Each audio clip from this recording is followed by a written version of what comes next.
Good morning, good evening, or good afternoon.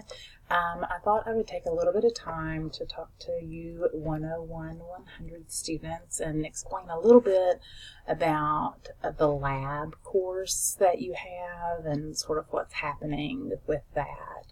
So here is our class. We are section AOHZ. If you could be sure to include the AOHZ with any email communications that you have with either me, and I'm Miss Collins, or with Miss Borders, who'll be helping us. That's going to be really, really helpful because Miss Borders and I have multiple sections of English, so it will help to have that section number so we'll know who we're talking to.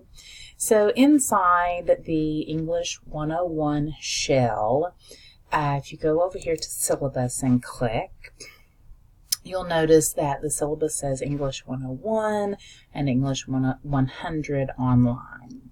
So if you open that up, you'll also notice on the syllabus itself that there are two different sections in the grading. So we'll scroll down here.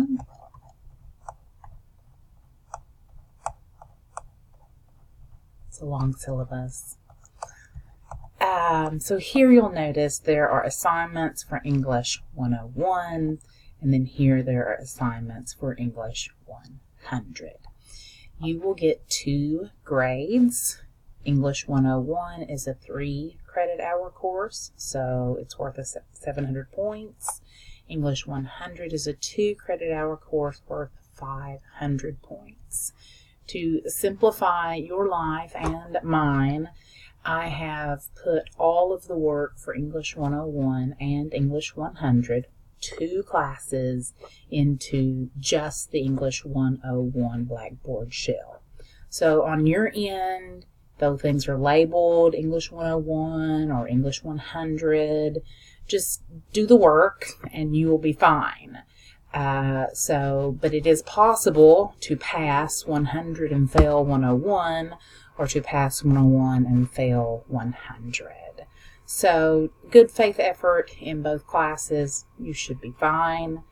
I find it's a lot easier to manage and keep up with for both me as a professor and you guys as students to do it this way. We'll play around, we'll be flexible. I've got some peer review assignments that it's the first time I've used this particular method, so we're going to play with that a little bit. I'm open to learning and making changes and going along with you on your journey, and I hope that you are the same. So if something's going on and it's not functioning correctly, or you're like, I'm not sure that's right, just shoot me an email, let me know what's going on, and I'll try to get it lined out. So I just wanted to give you a quick few-minute overview of the 100 along with the 101 if you were kind of worried about that. I'm happy to answer questions, so shoot me an email, come see me, or call me on the phone. All right, thanks.